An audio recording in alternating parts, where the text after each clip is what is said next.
they are doing more when they should be focusing on being. Letting go of the need to be in control. You can control how you react to something, but you can't control the outside world. When you think of masculine things, it's really like getting stuff done, being logical, straight to the point, Mr. Fix-It, coming up with solutions, whereas when you focus on your feminine, it's being a lot more nurturing and thriving from where you're at, not just like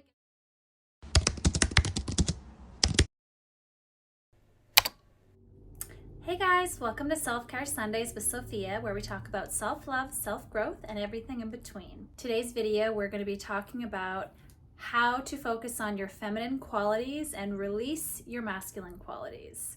So this is something that I feel like our whole generation and society has kind of shifted over the years. When you think of the typical feminine, masculine balance, there's like the 50s with the housewife and the man that goes to work, and now it's not like that. Now there's more equality, women work. However, there's kind of that juggle where, okay, well, normally the men pay or the women's supposed to pay. I personally like old school values. I would love to be a homemaker. I'm not mad at that dynamic, but obviously there's a fine line. I love that I'm able to work as well. I love that there is a mutual respect. There's pros and cons to that whole thing. But my whole point is, in society, I think we've kind of forgotten how to step into those two roles. And every human has masculine and feminine qualities. They're not necessarily gender specific. Some people now, they are gender fluid. You know, there's people that have they, them pronouns. They don't necessarily identify with either genders, but everybody regardless is going to have feminine and masculine qualities. It just depends on which one you want to channel more, which one you relate to more. I personally would rather focus on my feminine energy because the way I was raised, I'm the youngest of 5 kids. My parents divorced, and it wasn't a smooth sailing childhood at all. I definitely was in survival mode, and there was a lot of times that I didn't feel emotionally safe. So I think I really learned to be kind of independent and step into my masculine role because I was just sort of in survival mode and I had to kind of fend for myself, if that makes sense. I'm speaking like my childhood was so savage, but emotionally, yeah, it kind of was. And I think a lot of people can relate to that nowadays because divorce rate is so common, and a lot of people probably had not the smoothest childhood, and that's what builds character. And at the end of the day, I'm still grateful for my life and my parents and my family and how I was raised. I'm happy to be me, so hey, it all worked out.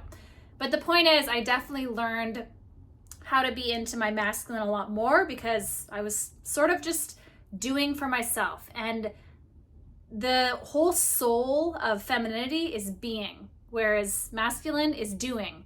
So I think a lot of women are, or people that want to channel their feminine energy, they are doing more when they should be focusing on being. So today, we're going to talk about how you can focus on being more and kind of set the doing aside. There's so many terms that can bounce masculine and feminine.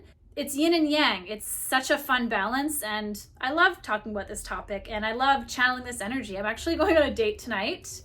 I have a nice jacket on, so it's a little bit more dressy, but I'm excited to channel my feminine energy and just kind of sit back and see how it goes. So one thing the feminine always does is she does not chase, she attracts. If things don't go her way, she is not going to try and control the situation and get angry. She's going to just withdraw from it because her peace is ultimately what comes first. That famous saying on the airplane is, you have to put on your gas mask first before you can help anyone else. Just like you have to fill up your own cup of water before you can pour in anybody else's cup. You always have to make sure your self-care is on point before you can give to others. And that's just like motherly energy. You have to make sure you're okay before you can give. I know that there's a lot of mothers that they are hustling so hard that they don't have anything to give because they're just trying so hard to catch up with everything that it's not really a healthy balance because you got to take care of yourself first. Letting go of the need to be in control is such a big one for me. I struggled with that for years, and I think control is a very masculine quality. And I know a lot of women really want to have control because we've been put in situations where we don't feel like we have any control and somebody else's, we're in unfair scenarios and we want to take control so that we can feel safe. And something that's very feminine is wanting to feel safe and wanting to feel secure. So the reality is you can't really control anything. You can control how you react to something, but you can't control the outside world. So the first thing we have to do here is focus on letting go of having to control every single scenario or how everything goes, how each person reacts to something. You can't change how somebody is going to react to something. You can maybe visualize it in your head, how it might go, what they might say, what you might say to that, but that's not really being. That's kind of like trying to control and manipulate the future. You have to focus on being present in the moment and listening to your intuition. Women are literally a portal to life. We get pregnant, we bring life to earth. So we have this very special intuitive energy that we can use to channel. And the more present we are, the more we can use that advantage. And that's also kind of goes into the spirituality thing of letting go of control, because you have trust in the universe or in God that you know that everything's going to turn out okay. And as long as you're taking care of yourself, back to that whole making sure your cup is full before you pour into anybody else's, you know it's all going to work out because your mind is healthy, you radiate love, and whatever's meant to be will be. Being in your feminine means having faith, trusting that everything is going to be okay. Focusing on security and knowing that whatever hits you in life, you're going to get through it because you're strong, you're powerful, and it's there for a reason. And we can't control those scenarios. So letting go of anger, it's human nature to be angry in certain situations when things are unfair, but just the faster you accept that life is unfair, the faster you're not going to have as much anger. It's not going to hold you back. That's not to say push it away. If something unfortunate happens to you, you need to feel those emotions and sit with it. You can't, there's nothing worse than bottling up anger because one day you're just going to explode and have a psychotic episode like I did. I'm not even kidding. So you really have to feel your emotions, be aware of it, but know that you can't control the outside world.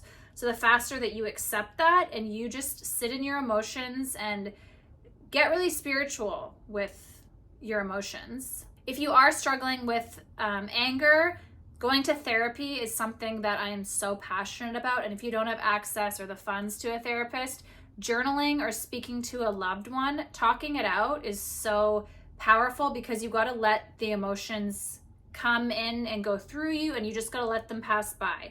You can't hold it back and try and fight it. You just have to experience it for what it is. When life throws it at you, you just got to feel it and you will get through it. But just knowing that everything is going to be okay. Being in your feminine means just radiating love, really, and focusing on healing, doing whatever you need to do to heal. So not living in the past and letting old wounds bring you down, being able to face it, conquer it, and move forward with it. It's not easy. We all have wounds or traumas from the past that are still holding us back. We might not even be aware of it, but that's why being very self-aware and being able to look at yourself is a very feminine trait. Being in denial, pushing it away, that's kind of a masculine thing because it tells me that you're in survival mode and you're just trying to keep trucking along and not facing things that bring you down. No, we're going to face it. We're going to be strong, face it head on, and grow from it. I think also something that you really got to practice working on is being able to go with the flow. I know that back to the control thing, even if I'm just talking to a guy, if I like him, I want to progress it and be like, okay, here's my number, or I don't know, you know what I mean? I've been practicing working on letting him take the lead, because if he doesn't take the lead, that shows me his intentions. And what I need to focus on doing is sitting back and seeing if he's worthy of my time. Is he what I'm looking for? We're very smart. We're more intuitive than you would think. I know that when you like somebody or you think you like somebody, you get, your vision is blurred a little bit, but if you really sit and watch somebody, not even just romantically, even like friendships or business relationships, anything, being able to be quiet, sit back, and really get a feel of where they're coming from.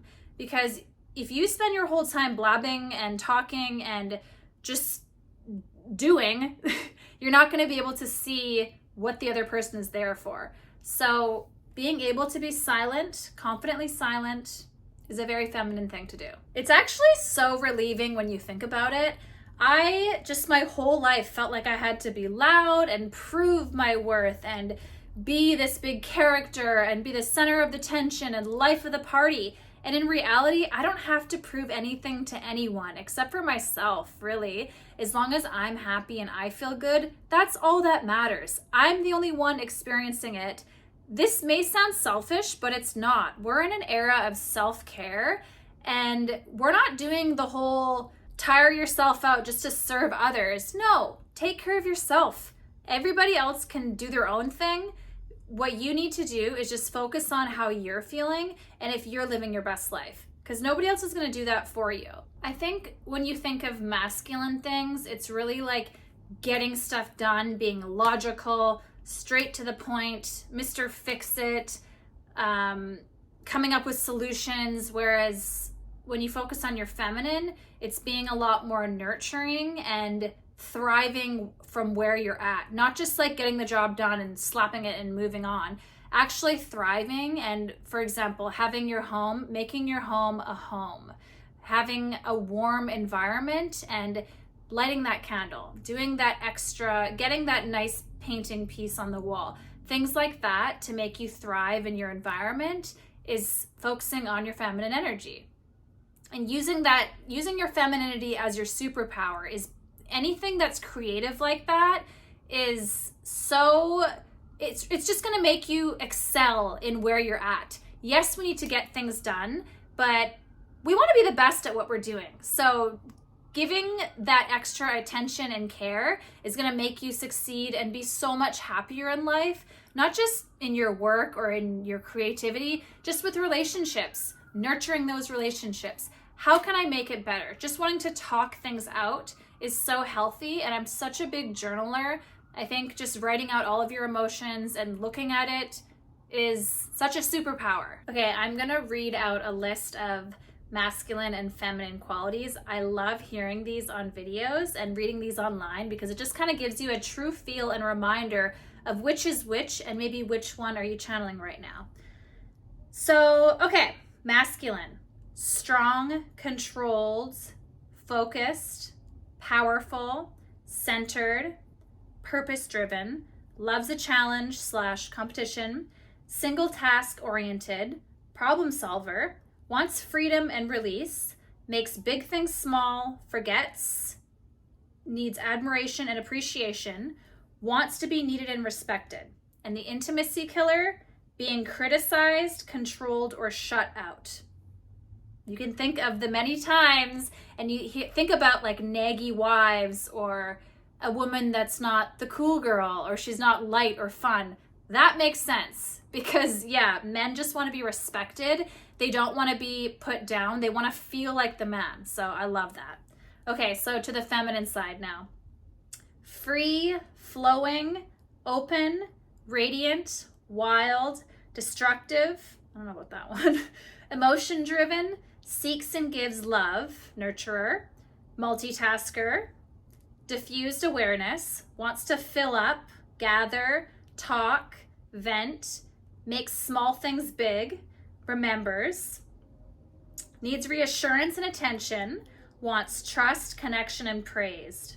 And the intimacy killer, feeling unseen, unsafe, or misunderstood. That is facts, okay? That is something that every woman just wants to feel safe. They want to feel heard, like their voice matters. And yeah, they want to feel seen. That makes so much sense. And I love that. I love reading things like that. There's so many, I feel like there's a few things in those lists that sort of stood out on both sides for me. So it's just kind of a reminder of what to work on and what I should shift, you know? I would say it's probably healthy, you know, like if there's certain areas in your life you need to channel your masculine energy, that's fine. For example, at work, maybe you need to be a little bit more masculine. Especially if you work in business, you got to negotiate deals. You've got to be more of a doer rather than just like being and floating. You know what I mean? There's a fine line and a balance, but I just think overall today in society, we've been kind of raised to be go-getters. And there's so much more women in business. It makes sense because we've been raised to compete with men. And that's another thing we know men don't like. Do not compete with your man. That is not being in your feminine energy. Okay, if you're a little bit flirty and competitive, if it's like a little game, sure. But overall in life, no, that is an instant mood killer. Think about it. You know what I mean? Having a man feeling emasculated, whatever the word is. Yeah, so you don't want to be competitive with your man when it comes to stuff like that.